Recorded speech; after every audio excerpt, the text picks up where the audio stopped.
신약 성경 마태복음 6장 31절부터 34절까지 말씀 같이 읽어봅니다. 마태복음 6장 31절부터 34절까지. 그러므로 염려하여 이르기를 무엇을 먹을까 무엇을 마실까 무엇을 입을까 하지 말라. 이는 다 이방인들이 구하는 것이라. 너희 천부께서 이 모든 것이 너희에게 있어야 할 줄을 아시느니라. 너희는 먼저 그의 나라와 그의 의를 구하라. 그리하면 이 모든 것을 너희에게 더하시리라. 그러므로 내일 일을 위하여 염려하지 말라. 내일 일은 내일 염려할 것이요 한날 괴로움은 그날에 족하니라. 아멘. 주님께서 내일 일은 내일 염려하고 내일 일을 위하여 염려하지 말라 말씀하시면서 내일 일은 내일 염려할 것이요 한날 괴로움은 그날에 족하니라. 아마 이때 살았던 이 신약시대의 사람들은 그날 괴로움들이 많았던 모양이에요. 그러니 한날 괴로움, 그날에 겪는 괴로움이 그 정도로 족하다. 내일의 괴로움까지 오늘에 끌어들이지 말아라. 이유는 무엇이냐? 하나님께서 너희에게 필요한 것을 아시기 때문에 그렇다. 그것을 믿어야 한다라고 말씀합니다. 너희는 먼저 33절에 보면 그의 나라와 그의 의를 구하라. 그리하면 이 모든 것을 너희에게 더하시리라. 구하라 말은 이 마태복음 7장 7절에 있는 구하라 그리하면 너희에게 주실 것이요 하는 구하라와는 다른 구하라. 그래서 유머에 보면 미션 구하라를 구하라 뭐 그러는데 무슨 유머인지 모르죠. 순위 떨어지셨어요. 그런 게 있어요. 근데 구하라는 것이 우리가 기도하라 이런 구하라가 마태복음 7장 7절이고 이건 기도하라 그 말이고 기도하면 너희에게 주실 것이다 그렇고 그다음 마태복음 6장 33절에는 그의 나라와 그의 의를 구하라 이것은 기도하라 이 말이 아니에요. 기도 제목을 이야기하는 것이 아닙니다. 기도 제목을 이야기하는 게 아니에요. 기도 제목이 아니라 여기서 구하라는 것은 영어로는 seek for 그래가지고 추구해라. 어떤 방향성을 이야기하기도 하고 목표를 이야기하기도 하고 목적 우리가 추구할 것 그것을 너희들이 추구해라. 그것을 목표로 삼아서 그 길을 걸어가라 그러는 겁니다. 그것이 무엇이냐? 그의 나라와 그의 의다. 여기서 그라는 것은 하나님을 이야기하고 천부를 이야기하고 하나님 아버지의 나라와 하나님 아버지의 의를 구하라. 의를 추구해라. 그리하면 이 모든 것을 너희에게 더하시리라. 어떤 면에서는 이 모든 것을 더한다는 이야기는 너희가 먹는 것보다 더 그의 나라와 그의 의가 먼저고 너희가 마시는 것보다도 그의 나라와 그의 의가 먼저다. 그러므로 너희가 이르기를 무엇을 먹을까 무엇을 마실까 무엇을 입을까 하지 말라. 이는 다 이방인들이 구하는 것이요. 이방인들이 이것을 위해 산다는 이야기. 하나님이 없는 사람들은 이것을 위해 삽니다. 무엇을 먹을 것을 위하여 살고 마실 것을 위하여 살고 또한 입을 것을 위하여 삽니다. 마실 것은 우리 식으로 이야기하는 한국 사람들이 마실 것은 아마 술이죠. 술 같은 것이고 또 한국 사람들은 물이 풍부하기 때문에 어떤 면에서는 마실 것에 대하여 덜 연연하고 삽니다만은 중동 지역 같은 데서는 마실 것은 너무나 중요합니다. 물이라는 것은 생명하고 똑같은 거기 때문에 물은 너무나 중요해요. 그렇기 때문에 이 사람들은 어떻게 하면 물을 더 확보할 것이냐. 그래서 약탈전쟁, 침략전쟁 같은 경우도 물을 더 얻기 위하여 또 오아시스를 얻기 위하여 약탈과 침략을 하고 많이 살았습니다. 왜냐하면 물이 없으면 못 죽기 때문에. 우리나라는 물이 풍부한 나라이기 때문에 정말 물을 위하여 구한다는 이 간절함과 애탐이 별로 느끼지 못하지요. 모르죠. 한 여름 정도 되면 아주 더운 여름에 시원한 물을 구하고 찾는 것에 대한 목마름을 좀 겪었을지 몰라도 이스라엘이나 중동 사람들 느끼는 물을 구하는 것의 이 안타까움과 절박함은 아마 별로 못 느꼈을 겁니다. 말씀을 듣는 사람들은 물을 구하는 이 절박함과 안타까움에 대하여 압니다. 우리는 아직은 이제는 새끼 먹는 거에 대해서는 좀 많이 벗어났습니다. 사실은 얼마나 좋은 차를 모느냐. 얼마나 좋은 집에 사느냐. 그런 것이죠. 그런 것의 문제예요. 사실은 사는 것도 집도 지금은 시골에 가면 나간 집들이 얼마나 많고 거시에 주택들도 사람이 나간 집들도 많이 있어요. 그러니 사실은 어느 곳에서 바람막이 피할 곳을 얻고 내가 잠잘 곳이 있느냐 없느냐 문제보다는 내 소유의 주택이 있느냐 아니면 내 소유의 집이 얼마나 아름답고 좋으냐 하는 것을 추구하고 살아가는 것이 인생이지 내가 발 뻗고 잠잘 장소가 없다 뭐 그런 거에 대한 고민은 많이 지나가는 것 같아요. 왜냐하면 주택들 같은 경우도 남는 집들이 많아서 뭐 생각만 있으면 값싸게 좀 좋은 환경은 아니라도 지낼 수 있는 곳들이 많기 때문에 그래요. 그런데 하나님의 이 당시의 사람들, 주님의 이 말씀을 듣는 사람들, 산상수훈을 들으려고 모여왔던 수많은 사람들, 이 사람들에게는 가장 절박한 것이 마시는 겁니다. 아프리카 같은 경우는 지금도 물을 얻기 위하여 아이들이 새벽 5시가 되면 물통을 들고 나간다고 5살, 7살짜리가 새벽 5시에 일어나서 물통을 들고 나가서 가까운 거리는 3시간, 5시간이 걸려요. 아침은 당연히 못 먹죠. 그 물통을 들고 가서 5시간 거리를 걸어가서 물을 또한 5시간 걸리기도 하고 그래서 어떤 경우는 5시에 나가면 12시 안에 잘 떨어지면 물을 길어가지고 그 물도 당연히 깨끗한 물은 아니고 진흙탕물을 길어와서 그것을 또 마시고 그것을 씻고 하기도 하고 물을 또 가라앉혀가지고 거기서 깨끗한 물을 좀 마시기도 하고 그렇습니다. 그것도 굉장히 환경이 좋은 사람들이나 아프리카 같은 데 진흙탕물을 얻어서 구해 먹을 수 있고 일반적인 다른 사람들은 진흙탕물을 구할 수 있는 장소도 없는 애타는 환경에 있는 그런 사람들이 많습니다. 그리고 이 지구상의 모든 나라와 사람들 가운데서 물이 부족한 사람들이 3분의 1이에요. 마시는 물이 부족한 사람이 3분의 1. 먹는 물이 부족한 사람이 3분의 1이에요. 씻는 물은 둘째치고 빨래하는 물은 둘째치고 마시는 물이 부족한 사람이 3분의 1이 넘어요. 그러니 우리는 마시는 물이 부족하지 않아서 아무 식당에 가서 물을 마실 수 있고 아니면 아무 병원에 가서 물을 마실 수 있고 아무 병원 화장실에 가서 물을 쓸 수 있고 얼마든지 그러한 여건이 되어져서 얼마나 좋은 세상인지 모릅니다. 그런데 이 절박한 사람, 이 절박함을 가지고 있는 사람 우리나라 같은 경우도 1950년대 일제시대 아니면 1970년대 이럴 때에 먹을 것이 정말 귀했던 시절 이것보다 더 힘들게 살았던 사람들 먹을 것이 없어서 그런 사람들에게라도 주님께서 하시는 말씀이 그렇습니다. 너희가 무엇을 마실까? 무엇을 먹을까? 무엇을 입을까? 염려하지 마라. 입는 것도 그렇습니다. 주님의 시대 때는 정말로 잘 입는 사람이 옷이 한 벌이지. 한 벌, 두 벌이에요. 정말 옷이 많은 사람이 두 벌입니다. 두 벌도 이 사람들 외투가 무척이나 중요하고 외투 가지고 한여름 빼앗겨서 외투를 뒤집어 써서 햇볕을 피하고 또한 밤이 되면 낮과 밤의 기온차가 너무나 심하기 때문에 중동 지역은 외투가 없이는 살지 못합니다. 밤에는 외투가 이불이에요. 이불 대신 외투를 둘러쓰고 삽니다. 그러니 외투를 가지고 있는 것은 겨울에 얼어 죽지 않기 위해서 필수적인 거예요. 옷이 문제가 아니라 그 옷이 이불이기 때문에 그렇습니다. 연인에게 있어서 외투를 빼앗는 것은 그 사람을 죽이는 행위이기 때문에 외투를 빼앗지 말라고 율법에도 지정해서 나오기도 합니다. 근데 너무나 중요한 입을 것, 우리같이 멋으로 인해서 입는 시대가 아닙니다. 멋의 시대가 아니라 죽느냐 사느냐의 생존이 달린 시대에 먹을 거고 입을 거고 마실 겁니다. 그런데 이런 사람들에게도 하나님께서 이런 게 안 중요하다는 게 아니라 이런 것을 공급해 주겠다는 거죠. 주님께서 아버지 하나님께서 이 모든 것이 너희에게 있어야 할 줄을 아시느니라. 사람이 그것을 없으면 못 살아요.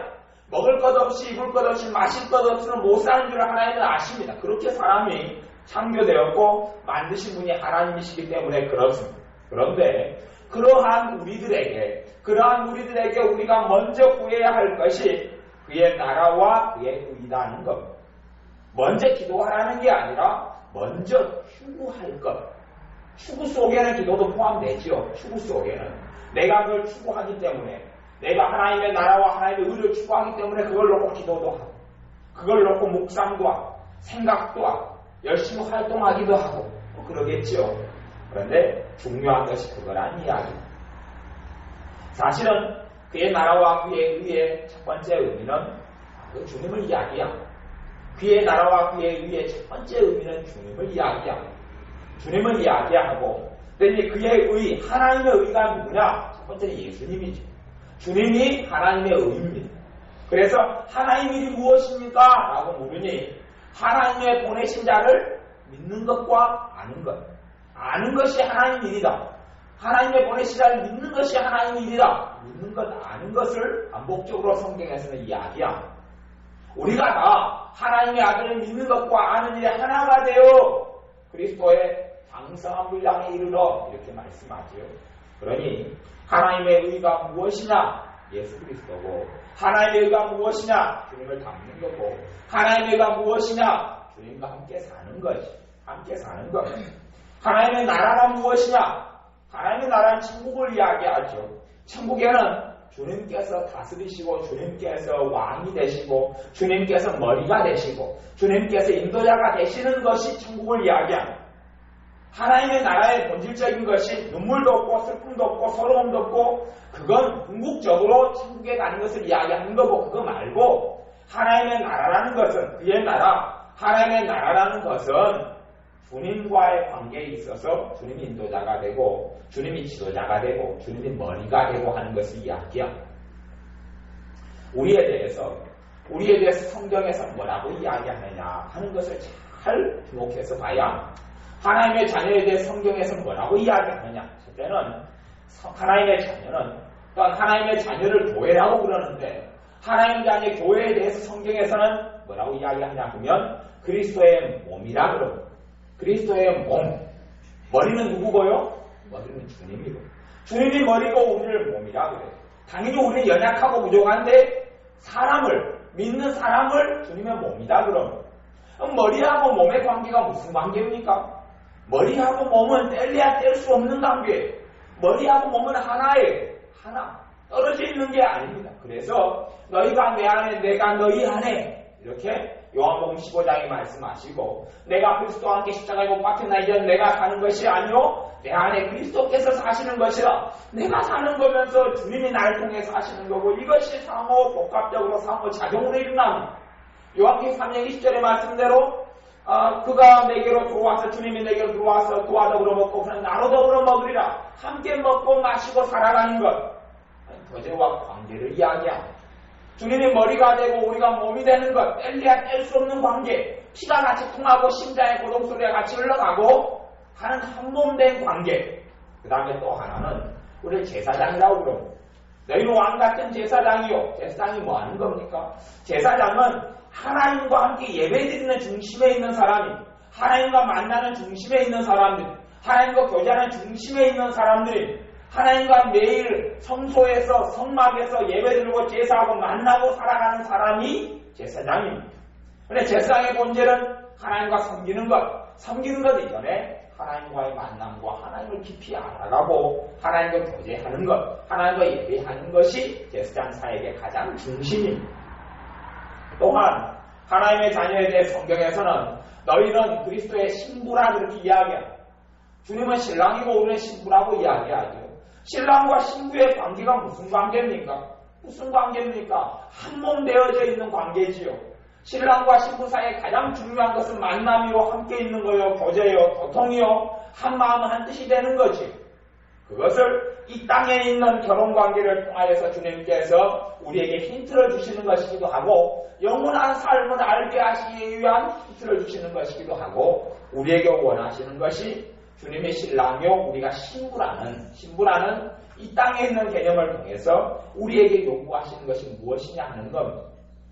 단지 주님은 신랑이고 우리는 신부로서 주님에게 맨날 잘해주고 빨래하고 아니면 그렇게 살아가는 단순한 것이 아니라 실제적인 삶 속에서 신부로서 만남을 요구하시는 것, 그런 교제, 그런 만남, 그런 한마음, 그런 한뜻이 되는 것을 요구하시는 겁니다. 그러니 그런 것들을 통해서 볼 때에 주님께서 우리에게 가장 원하시는 것, 우리의 삶에 있어서 가장 중요한 것이 무엇인지를 말씀을 통하여서 잘 생각하고 알아야 합니다. 그러니 하나님의 나라가 무엇이냐? 하나님의 나라가 주님께서 내 안에 임하셔서 나와 하나가 되어지는 것.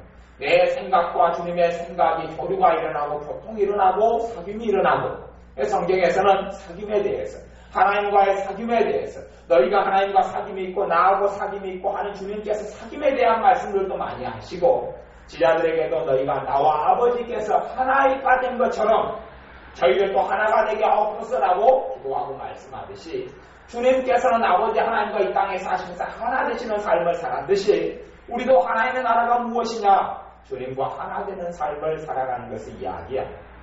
단순히 하나다는 걸 떠나서 하나다는 이야기는 가깝다는 이야기, 가깝다는 이야기, 가장 친밀하다는 이야기.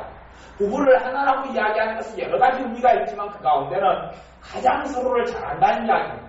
가장 친밀하다는 이야기. 그러니 사실은 부부 관계는 오히려 어떤 면에서는 부모와 자식 간의 관계보다 부부 관계가 더 밀접하기도 합니다. 부모가 모르는 것을 부부는 서로 알지요. 그런 것이 하나 된다는 뜻이고 의미입니다. 그러듯이 이 땅에 있어서 부부는 완전하지도 않고 영원하지도 않지만 주님과 우리 사이에서 하나 되는 것은 영원한 관계 속에 들어가는 것. 주님과의 관계는 영원한 관계.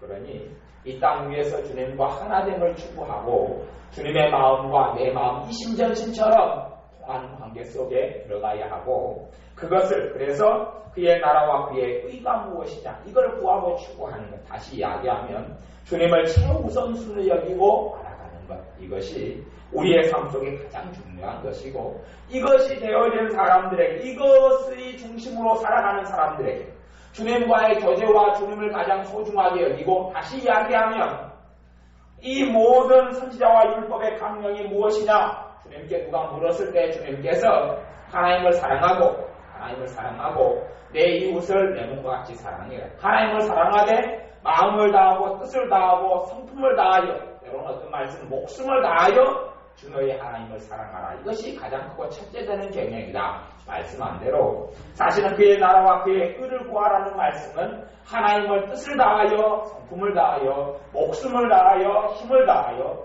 하나님을 사랑해라 하는 뜻하고 인맥성통하고 연결되어 있습니다.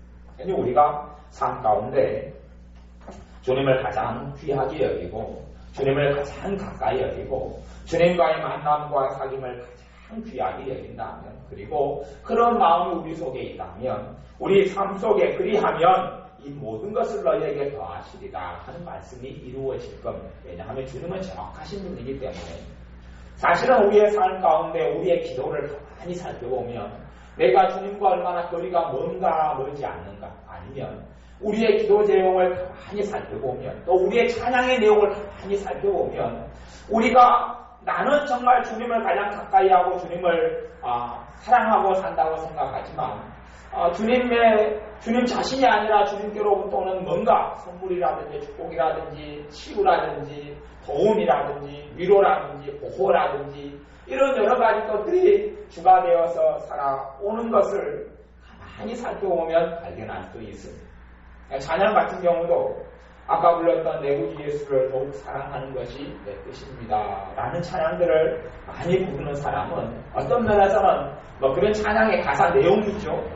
그런 내용이 내 찬양 가운데 많다는 이야기는 중심점을 잘 잡고 있다는 이야기, 중심을 잘 잡고 있는데, 찬양들이 교묘하게 바뀌어서 나의 위로를 위한 찬양, 내 마음의 평안을 위한 찬양, 그런 찬양들로 흘러가면 내가 주님보다는 주님에게서 오는 뭔가를 구하고 있는 것들이 오히려 주객이 전도되는 일들이 많이 있을 겁니다. 대통령이 우리에게 방문한다면, 그리고 우리가 대통령이 요구함, 당신이 왔는데 뭘 나한테 가지고 갔느냐, 뭘 나한테 주겠느냐, 당신이 내놓을 게 뭐가 있느냐. 또 결혼할 때도 그렇지요. 결혼한 다음에 신부가 신랑에게 너가 나를 위해서 가져온 재산이 얼마냐, 집이 시가가 얼마나 가냐, 너가 나를 위해서 가져온 것이 뭐냐, 내가 나를 위해서 해준 것이 뭐냐, 해물이 뭐냐, 너가 나를 위해서 뭘 해줬느냐, 또 옷을 얼마나 해줬느냐, 이렇게 묻는다면 굉장히 황당한 일이 될 겁니다. 제가 어떤 며느리한테 그런 이야기를 들었어요. 아주 황당한 일을 당했다는 거죠. 결혼한 지 몇 달이 안 됐는데 시어머니가 두어 달 돼서 부르더라고요. 불러서 갔더니 시어머니가 너가 지금 이 가정에 와서 해온 폐물이 그게 뭐냐, 해온 예단이 그게 뭐냐, 이것밖에 못 해올 거냐, 지금이라도 더 내놓을 수 있느냐, 얼마를 너가 우리 시댁에 내놓을 수 있느냐, 그렇게 묻더랍니다. 그리고 다시 너가 지금 2달 전에 결혼식 한 다음에 예산을 지금 못 해놓은 것이 있는데 이거 이런 목록을 큰 집에 보내야 되고 이러이러한 것을 어디에 해내야 되고 지금 그걸 해놔라. 그리고 신부로 와서 적시는데 그 신부가 너무 황당해서 기가 막히더라. 물론 그것은 해놓을 수도 있겠죠. 돈이 여유가 있으면. 그런데 그 신부가 느꼈던 것은 그것이요. 새댁이 느꼈던 그 며느리가 느꼈던 것은 시어머니가 자기를 며느리로 안 보고 며느리는 딸이지요. 가족이지요. 가족으로 안 보고 뭔가 이상하게 보더라는 것. 돈덩이로 보는지 뭘로 보는지는 몰라도 아예 한 가족이 됐다는 전혀 그런 느낌도 받을 수 없고 너무나 어떤 면에서는 기가 막히고 섬찟하다는 거예요. 왜 내가 이상한 집에 시집 온 것 같다. 이상한 데 내가 온 것 같다는 것을 느낀다는 거예요. 그런 것처럼 우리가 우리 주님에 대해서도 그렇게 요구하고 살아갈 수 있습니다. 주님 나한테 뭘 해놓을 겁니까? 내가 지금 주님을 믿은 지 5년이 됐고 10년이 됐고 20년이 됐는데 제가 나한테 뭘 더 해놓을 겁니까? 왜 이것을 안 해놓습니까? 빨리 이것을 왜 안 해놓습니까? 당연히 주님께서 우리를 위해 해주실 겁니다. 그런데 우리에게 때로는 신속히 안 해주시는 것이 신속히 더 해주시면 주객이 또 전도가 되기 쉽습니다. 아이들도 그렇습니다.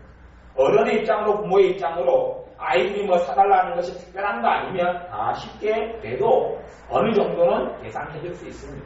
애들이 치킨 먹고 싶다 그러면 치킨 사줄 여력이 되죠. 피자를 사주고 먹고 싶다면 피자를 사줄 수는 있죠. 근데 이러한 어른의 입장에서는 가능한 것들이 아이 입장에서는 너무 힘든 겁니다.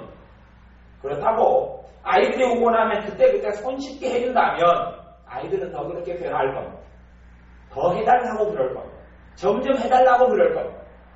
최소한 아이들에게 한 번씩은 꽁으로 한 번씩은 편안하게 치킨도 시켜주고 피자도 시켜줄 수 있고 빵도 사줄 수 있지만 그렇지만 자주는 뭔가를 요구해야 집안 대청소를 한번 시킨 다음에 치킨을 먹게 하든지 뭔가를 요구해야지 이 자녀들이 잘못된 생각 속에 잘못된 것 속에 부모를 수당화시키는데 나가지 않는다는 이야기야. 부모를 수당화를 시켜버려. 이 사람의 죄성과 악함이라는 것은 자식들이 원하는 걸 해주면 그것이 너무 감사하고 고맙고 부모가 나를 사랑한 증거로 안 보고 그때부터 부모를 이용하기 시작합니다. 수단화를 시켜서 부모에게 계속 더 요구하고 안 해주면 이제 성질 내고 짜증 내고 탐욕 부리고 마음이 비틀어져 버립니다. 그런데 뭔가를 시킵니다. 빨래도 시키고 청소도 시키고 집안일도 시키고 그리고 그것 때문에 기쁨이 와서 뭔가를 해주면 부모를 수단화시키지 않게 됩니다. 그리고 뭔가를 그래가지고 받을 때도 자녀들은 고마움을 느낍니다. 희한한 거지요. 정말 희한한 겁니다. 그러듯이 우리의 사람도 비슷한 것 같아요. 비슷해요. 나이가 들었다 해서 사실은 그런 면에 있어서 철이 들어가는 건 아닙니다. 그러니까 거꾸로 나이가 들어가서 어린아이가 되는 면들이 많지요. 아무리 어른이라 그래도 부부만 서로 놀라고 깨어놓으면 아이로 변합니다. 아무리 어른이라 그래도 엄마하고 딸만 붙이놓으면 둘 다 아이로 변합니다. 아무리 어른이라 그래도 80살 먹은 어른 그 할머니 둘을 붙여놓은 아이로 변합니다. 다 아이로 변하는 그런 어린 면모들이 있듯이 우리 어리석음이라는 것이 하나님께 무엇을 구했을 때 하나님이 왜 즉각적으로 못 주시겠습니까? 그런데 그렇게 되다 보면 본질이 점점점 빠지고 가장 중요한 것이 빠지고 주님을 나도 모르게 수단으로 변해가고 우리의 마음은 점점 조급해져가고 그것을 안 해주시면 주님 왜 안 해줍니까? 하는 이상한 주님에 대한 잘못된 생각 속에 빠져들어가기 때문에 그렇습니다. 그러니 우리의 삶 가운데 정말 가장 중요한 것은 주님을 구하는 것이 되어져야 합니다. 주님을 단지 구한다는 것을 넘어서서 주님을 가장 사모하고 주님을 가장 최우선순위 여기고 주님을 가장 가까이 하고 내 마음 가운데 주님을 가장 애틋히 여기고 그렇게 살아가는 것이 바로 그의 나라 하나님의 나라와 하나님의 의를 구하는 것이고 그리할 때에 우리가 전혀 가장 중요하고 본질을 흐리지 않을 때에 하나님이 주시는 이 모든 것 먹을 것, 입을 것, 마실 것, 삶 가운데 주님의 은혜의 역사가 나타날 때에 우리의 중심이 흐트러지지 않습니다. 다른 것에 우리가 흐트러지지 않습니다.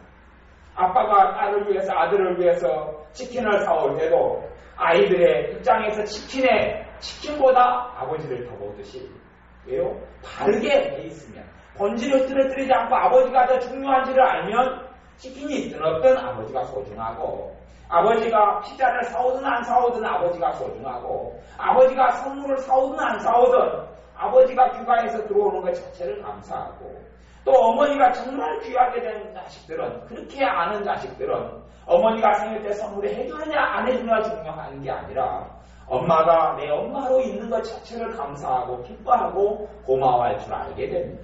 내가 집에 학교에서 갔다 오면 내가 발 뻗고 잘 수 있는 내 가정이 있고 우리 집이 있다는 것 자체로도 감사하고 기뻐하는데, 이왕 어느 정도 선이 지나가서 이 수단과 목적을 전도되어져서 엄마와 아빠는 가정에서 목적이다 그러면 엄마와 아빠가 뭔가 해주는 것이 수단이죠. 그것이 더 중요하게 되어져 버리면 뭔가를 안 해주면 자식들은 불평하고 원망하고 답답해하고 서러워하고 짜증내고 욕심내고 탐욕 부리고 그렇게 됩니다. 그건 무슨 일이 벌어졌느냐. 분명히 자식들에게 너는 엄마 아빠 사랑하냐 그러면 그 자식들은 100% 그렇게 이야기할 거예요. 나는 엄마 아빠 사랑해요. 안 그러겠습니까? 다 그렇죠. 100%. 근데 부모는 그걸 보고 알 수 있습니다. 부모는 보고 아이들은 몰라요. 자기들이 뭔가를 안 해줬어. 엄마 왜 안 해줘? 그리고 오빠는 해주는데 왜 나는 안 해줘? 아니면 동생은 해주는데 왜 나는 안 해줘? 그리고 짜증내고, 그때도 부모가 물어보면 너는 엄마를 사랑하느냐고. 엄마 사랑하죠? 물론 그러지요. 근데 이미 그 자녀의 마음속에는 목적과 수단이 바뀌어져 버렸어요. 부모보다는 부모가 뭔가 해주는 것을 더 좋아하게 되어져 버렸어요. 길들여져 버렸는데 자기는 전혀 모르는 겁니다. 모르는 일이 벌어지고 말아요. 그래서 엄마가 계신 것 자체로도 감사하지도 않고, 아빠가 있는 것 자체로도 감사하지 않고, 내 가정이 있던 것 자체로도 감사하지 않고, 내가 발 뻗고 잘 수 있는 공간이 있다는 것 자체로도 감사하지 않고, 내가 누워서 잘 수 있는 침대가 있다는 것 자체로도 감사하지 않고, 이제는 온통 불만과 원망이 쌓여 가듯이 더 나아가서 하나님의 자녀인 우리에게도 동일한 일이 벌어집니다. 내가 내 자신에게 묻습니다. 너가 주님을 사랑하느냐? 우리도 그렇게 이야기할 거예요. 주님 사랑하죠. 근데 삶 속에 불만이 있고 불평이 있습니다. 뭔가 이루어지지 않는 뭔가를 가지고 있습니다. 그러면 사실은 우리는 주객이 전도돼가지고 사실은 믿기 싫습니다. 대신 내가 나를 속이고 있어서 나는 주님을 사랑하죠. 그럼 정말 주님을 사랑하는 사람은 거기에서 만족이 오고 거기에서 기쁨이 오고 거기에서 평안이 옵니다. 그 다음에 1+1의 행사가 시작되죠. 주님께서 더 주시는 거죠. 마실 것, 먹을 것, 입을 것. 왜 이것들을 풍족하게 주님께서 공급하지 아니하죠? 주객이 전도된 사람에게 그걸 공급하시면 더 삐뚤어져 버립니다. 더 삐뚤어져 그걸로 더 잘못된 방향으로 나가고 더 참혹으로 나가고 결국에는 그러면서 10년, 20년은 오랜 시간이 흘러버립니다. 제가 아까 우리 모임 때 말씀을 나누면서 암흑기가 있었다고 그랬죠. 중간기 암흑기가 한 400년 있었고 중세시대 암흑기도 거의 제가 500년 이상 있었다고 그랬습니다. 그리고 방언은사 같은 경우는 몇 년이 교회 속에서 거의 흔적만 조금 찾아볼 수 있고 전반적으로 없애냐 그러면 2000년 동안 없어졌어요. 1900년도 초에나 나타났어요. 방언은사가. 그리고 대부분 17세기, 18세기 흔적이 조금씩 있어요. 모라비안 교대들에게 흔적이 조금 있고 전체 교회 속에서는 방언은사가 사라진 것이 거의 1800에 1900년 동안 사라졌어요. 아예 속사제 시대 교부 이후로는 로마 콘스탄틴 대제 300년 BC 313년 그런 이후로는 거의 교회에서 찾아볼 수 없어요. 거의 1600년 동안 찾아보기 어려워요. 그리고 방언은사나 이런 하성예면사들 주기로 들어오고 인정된 것은 최근에 불과해요. 그러니 이런 암흑기가 얼마나 많이 있었어요. 아니 실제로 우리 그리스도인의 삶 속에서 그런 암흑기가 생겨나요. 내가 주객이 전도되어서 살아가다 보면 정신 못 차리면요. 그러다 금방 30년이 지나가 버려요. 나는 그냥 그 권태에 빠져서 신앙생활의 매너리즘에 빠져버려요. 하루하루가 주님을 섬기고 살아가는 게 신선하게 되지 않으면 나는 매너리즘에 빠진 것이고 주님과의 사랑에서 이제 후퇴한 겁니다. 부부 사랑도 똑같습니다. 부부가 사랑이 뜨거우면 매너리즘은 없습니다. 그런데 사랑이 식어가면 인간사의 부분은 다 그렇지요.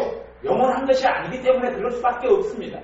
그런데 아주 변하지 않는 내 주님과의 사랑에 있어서의 매너리즘, 거기에 관습, 습관, 귀찮으즘 이런 것들이 들어가서는 안 됩니다. 그게 신선해야 되고 그렇지 않고 주님과의 관계에 있어서 신선하지 않으면 우리는 우리는 주객을 전도시키고 가장 중요한 주님과 그렇지 않은 것들을 탈바꿈해가지고 점점점 살아가게 됩니다.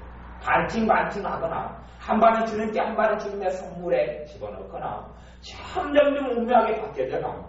그리고 그 진실을 알지 못하고 살다가 죽습니다. 주님께 나아갈 때에 칭찬받고 상받을 것이 별로 없는 사람으로 전락하고 맙니다. 그것이 일반적인 믿는 사람들에게 일어나는 일입니다. 자기들은 주님을 가까이 한다고 생각합니다.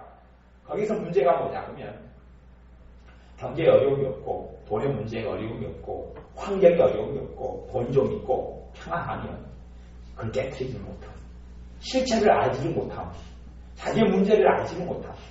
건강하고 삶에 절박한 문제가 없고 평안하게 그렇게 살아가 인정도 받고 회사에 다니면서 승진도 해나가고 돈 문제도 없으면요 죽을 때까지 모릅니다. 자기의 주객이 전도됐다는 것, 자기가 정말 주님을 사랑하지 않는다는 것을 모릅니다. 자기는 주님을 별로 사랑하지 않고 단지 기도가 목적이 되고 예배가 목적이 되고 예배는 주님을 만나는 수단이고 주님을 깊이 알아가는 교제하는 수단이고 죽는데 예배 자체가 목적이 되고 성경 쓰게 하는 사람들도 많고 성경 쓰게 하는 교회도 많은데 성경을 1년 동안에 쓰는 것, 창세기부터 요한계시가 쓰는 것이 목적이 되는 것, 쓰는 게 목적이 되는 거예요. 또 전도 자체를 목적화시키는 거예요.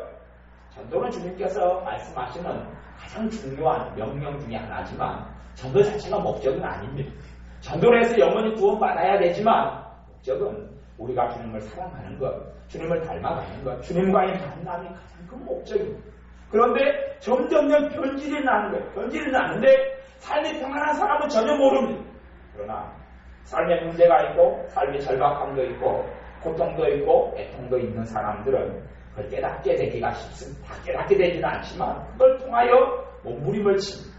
그러나 어느 때 주님의 말씀을 통하여서 내가 주님의 나라와 주님의 의를 구하는 것, 내가 주님을 가장 가까이 하고 가장 가까이 사랑하고 주님을 가장 소중히 여기고 주님에 대해서 가장 애틋해하고 내 남편이나 내 자식이나 또한 내 부모나 형제나 내 먹을 거나 입을 거나 내 마실 것이 아니라 그것보다 더 먼저 주님을 구하고 찾는 사람이 아니었다는 것을 어느 때 발견하게 되고 새로운 하나님의 은혜 속에 들어가게 됩니다. 가정이 줄 수 없는 은혜 속에, 돈이 줄 수 없는 하나님의 은혜 속에, 또한 건강이 줄 수 없는 하나님의 은혜 속에, 환경이 줄 수 없는 하나님의 은혜 속에, 먹을 것, 입을 것, 마실 것이 줄 수 없는 하나님의 깊은 은혜 속에 들어오게 되고 그때부터 참으로 하나님의 나라 천국이 우리의 삶에 이루어지고 이래서 내 주님께서 날 위해 죽으시고 살아나셨다는 것을 절박하게 느끼게 되고 이로 인하여 주님께 감사하는 삶이 끊어지지 않게 사라지게 될 것입니다. 기도하겠습니다. 아버지 하나님, 너희는 먼저 그의 나라와 그의 의를 구하라고 말씀하신 대로 우리가 그의 나라와 그의 의되신 주님을 가장 먼저 구하고 먼저 사랑하고 심령으로 삶으로 생각으로 마음으로 주님을 가장 먼저 찾으며 주님을 가장 귀하게 여기며 주님과의 만남을 무엇보다 가장 소중하게 여기는 하나님의 자녀들이 되게 하여 주셔서 주님께서 말씀하신 대로 우리의 삶 속에 먹을 것, 입을 것, 마실 것들이 해결되어지며 문제들이 풀려가며 주님의 도우심이 삶의 곳곳에 나타나는 자녀들이 되게 하여 주옵소서. 그리하여 선우가 바뀌지 않음을 통하여서 우리의 성경에 주님이 신 형통함과 주님의 신 축복을 통하여서 주님을 더 알게 되고 가까이 하면 가까이 하였지 더 멀어지는 자녀들이 아니라 주님을 더 알아가며 주님을 더 닮아가며 주님과의 만남이 끊어지지 않고 주님과의 교제와 사귐이 끊어지지 아니하는 하나님의 자녀들이 우리가 되게 하여 주옵소서. 예수님의 이름으로 기도하옵나이다. 아멘.